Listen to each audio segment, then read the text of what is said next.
ዛፍ ብቲ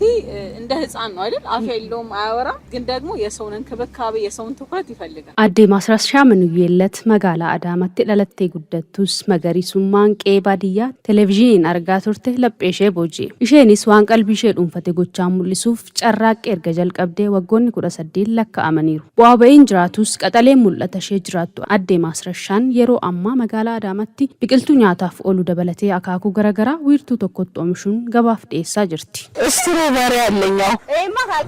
ማሲኮ ኬስ ሰኝ ቢቅልቱ ስትሮበሪ አቮካዶ ብርቱካን ማንጎ ፈአቱ አርገም hangana bira turu qabu turun kunun sigahan erga godhameefi gabaaf dhiyata lafaamatti misoomsaa jiru kana bulchiinsa magaalaa Adaamaatu investimentii dhannaaf kenna biqiltuun akkuma daa'ima eegumsa guddaa waan barbaaduuf hojii kana jaalladhe hojjechuun koo sirnaan kunuunsee akkan irraa fayyadamuuf na gargaareeras jette adde Masrashaan ለአትክልት ብቲ ፍራፍሬ ብቲ ዛፍ ብቲ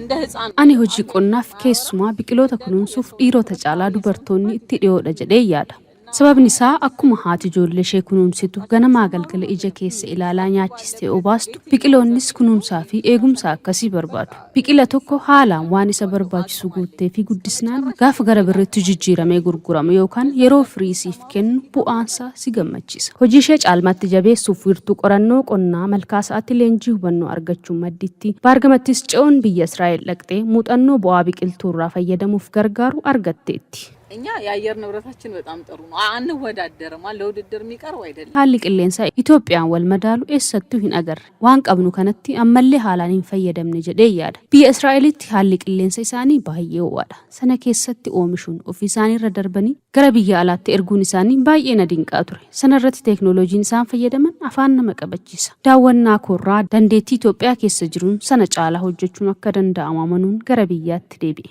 kanaaf cimee hojjechaan jira namoota biroofis muuxannoo achitti arge qoodaan jira isin kaka'umsa dubartii biqiltuu misoomsuu jaallatte kana akkamiin dinqisiifattu ofii keessaniifoo hanga yoonaa biqiltuu meeqa dhaabdanii magariistaniittu yaada keessan nuuf qoodaa